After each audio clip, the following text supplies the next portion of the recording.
The world's oceans are filled with islands, but one island stands out among the rest, and for all the wrong reasons.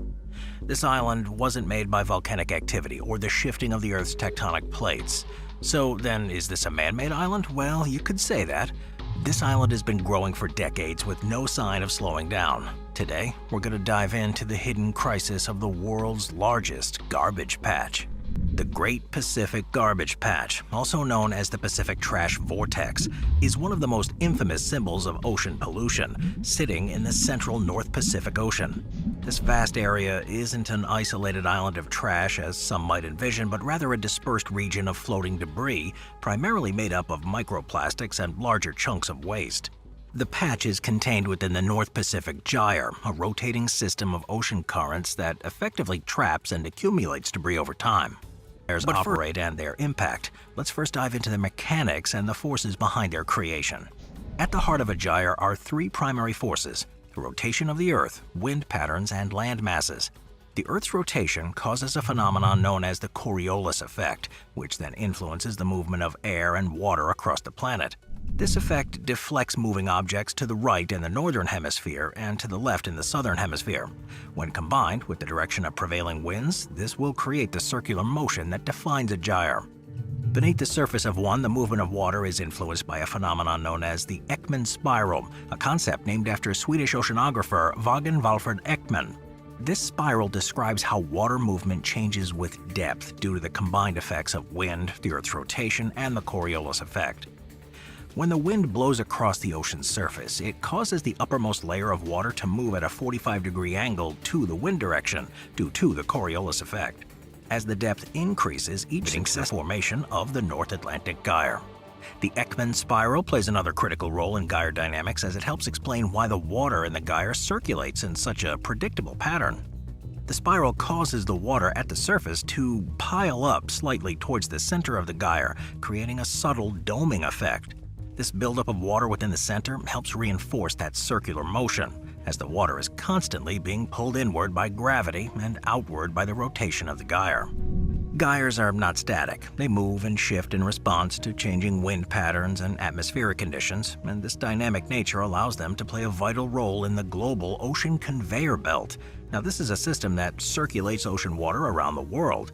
This conveyor belt, also known as a thermohaline circulation, is responsible for transporting heat, nutrients, and gases like carbon dioxide between the surface and deeper layers of the ocean. Gyres act as a major hub within this system, redistributing warm and cold water across the globe, which emphasized its existence back in a 1988 research paper. This study, which examined plastic debris in the Sea of Japan, suggested that the same phenomenon could occur in the North Pacific Ocean due to similar ocean currents. The concept of a garbage patch remained just that, a concept or theory, until 1997, when sailor and researcher Charles J. Moore encountered a vast stretch of floating debris while sailing through the North Pacific Gyre. This sight sparked widespread attention and motivated further exploration of the patch's extent and impact. Despite the name, the term garbage patch can be misleading. It's not a solid mass of trash, but rather a collection of floating debris scattered across an area estimated to cover over 620,000 square miles. Now, despite this huge size, it can be difficult to detect. The density of the plastic in the patch is low, with only about 4 particles per cubic yard. As a result, even though it covers a massive expanse, the patch is often invisible. And even nurdles, small plastic pellets used as raw material in manufacturing. Fishing gear, in particular, plays an oversized role in the makeup of the patch. A 2018 study found that nearly half of the mass of the Great Pacific Garbage Patch was made up of synthetic fishing nets. These discarded nets, along with other fishing-related debris such as buoys, eel traps, and lines, are particularly dangerous to marine life. These abandoned ghost nets have continued to trap and kill fish, birds, and marine mammals for decades, compounding the environmental damage. Much of the plastic found in the Great Pacific Garbage Patch comes from the Pacific Rim, including nations in Asia, North America, and South America.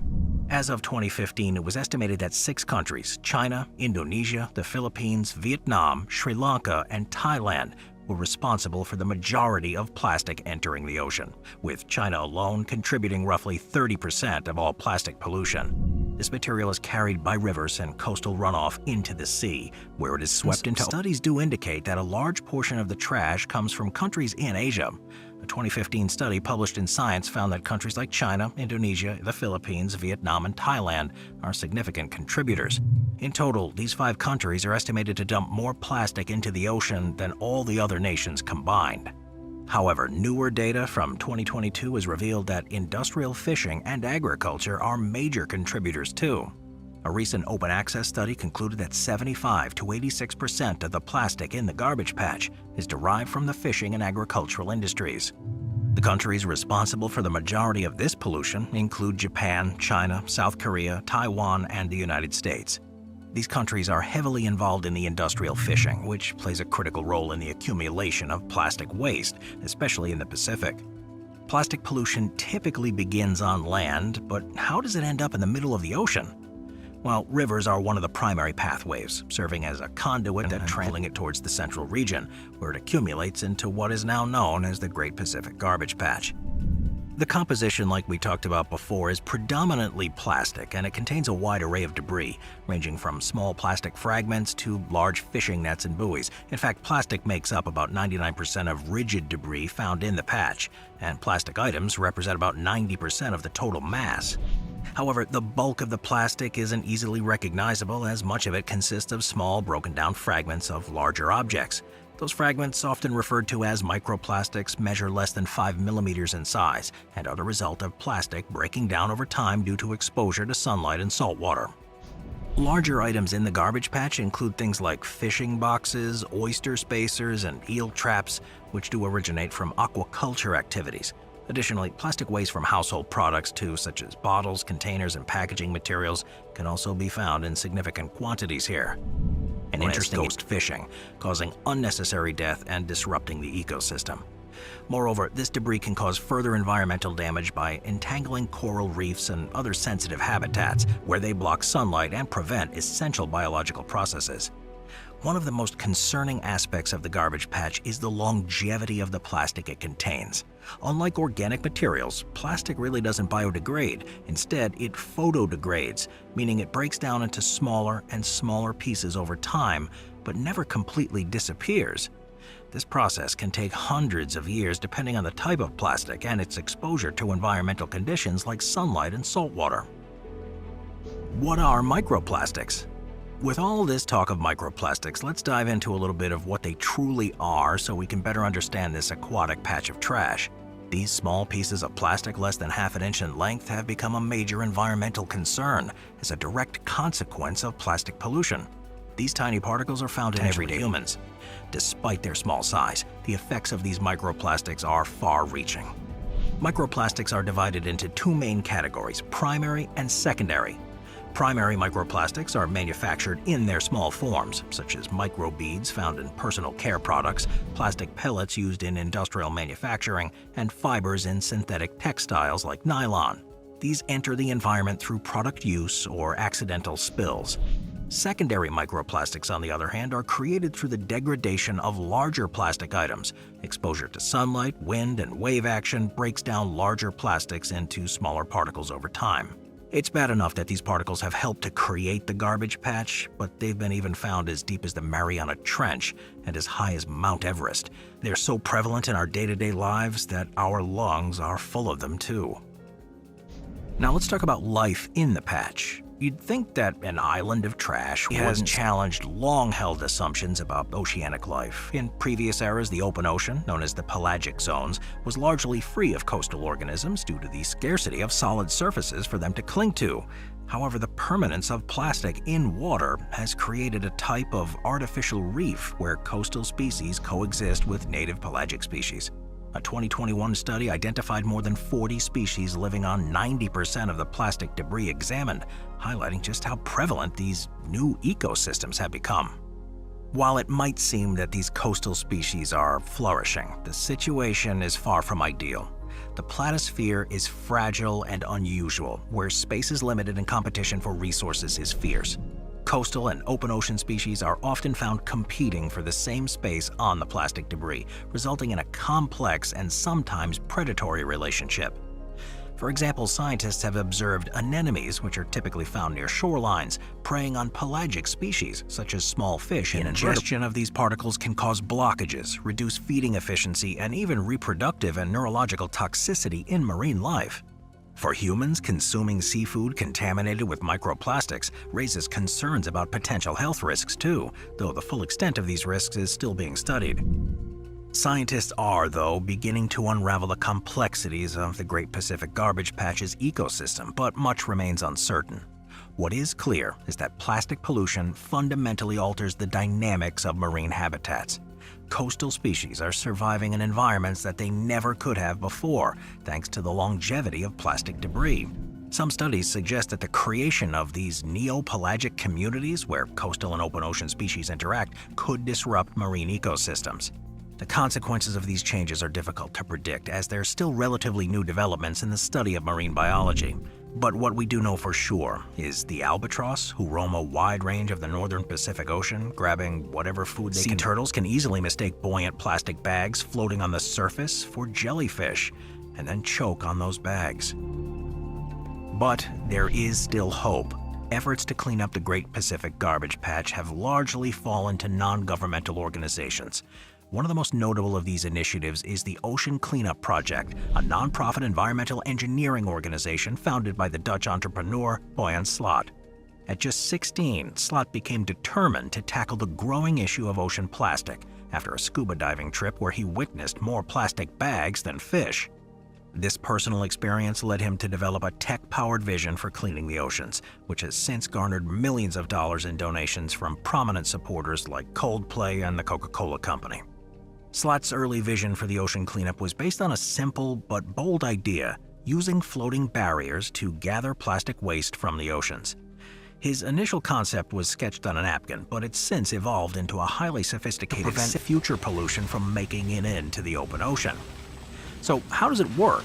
Well, the Ocean Cleanup Project's flagship system, named System 03, is an innovative technology designed to tackle vast expanses of floating garbage. The system consists of 2 vessels towing a massive U-shaped barrier through the garbage patch, essentially acting as a large net that captures the debris. The barrier, which is approximately 2,400 yards long, about the size of 21 football fields, sweeps through the patch, capturing plastic waste without harming any marine life. Its size allows it to clear the equivalent of a football field's worth of ocean plastic every 5 seconds. System 3 is an upgrade from its predecessor, System 2, and it's designed to improve both speed and the collection efficiency. By using computer modeling and artificial intelligence, the system then maps out plastic hotspots within the patch, enabling the vessels to focus their efforts. These models then predict the movement of plastic within the ocean, making it possible to question the project's feasibility, particularly when considering the carbon footprint associated with using vessels to tow large quantities of plastic from the ocean open back to port. Transporting massive amounts of debris could undermine some of the environmental benefits by increasing carbon emissions, a reality that does raise a bit of concern about the overall environmental cost of the project. Additionally, there are concerns about how the cleanup could affect the marine ecosystems that have developed on the floating plastic. As discussed earlier, the GPGP, or the Great Pacific Garbage Patch, has become a unique mix of coastal and pelagic species that have adapted to life on plastic debris. Cleaning up the patch could inadvertently destroy these neopelagic systems, removing the habitat that some species have come to rely on. Well, despite the challenges, the project continues to push forward. In its largest extraction to date, the organization recently removed 25,000 pounds of plastic from the GPGP in a single mission. By targeting rivers, the Ocean Cleanup Project hopes to reduce the flow of new plastic into the rivers. This is a crucial step in ensuring that the GPGP doesn't grow faster than it can be cleaned. Let's talk about the UN now. The United Nations also took a big step in addressing the Great Pacific Garbage Patch. In a landmark agreement reached in 2022, the UN initiated the creation of the world's first ever Global Plastic Pollution Treaty, a legally binding accord that's set to have far-reaching effects on industries, governments, and economies. This agreement is widely regarded as the most significant environmental deal since the 2015 Paris Climate Accord. One of the most significant elements of the treaty is to potentially limit or even ban single-use plastics, which are a major contributor to marine debris. These changes would have a substantial impact on oil and chemical companies that produce the raw materials for plastic manufacturing. Moreover, countries with large plastic-producing industries, such as the US, India, China, and Japan, would see considerable shifts in their economies as a result of sustainable packaging solutions. And furthermore, nations with economies heavily reliant on plastic production will need to navigate the economic ramifications of these new standards. Though the treaty won't be finalized until late 2024, the UN and its member states are working diligently to build consensus and ensure that the agreement will be as comprehensive and enforceable as possible. To this end, the Intergovernmental Negotiating Committee will be working on defining key elements of this treaty, such as specific limits on plastic production, global recycling standards, and waste management practices.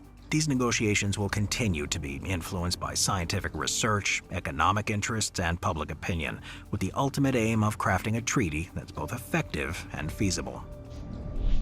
All right, let's talk about reducing. Since plastic first became widely used in the 1950s, production has skyrocketed from 1.5 million tons to over 348 million tons annually by 2017.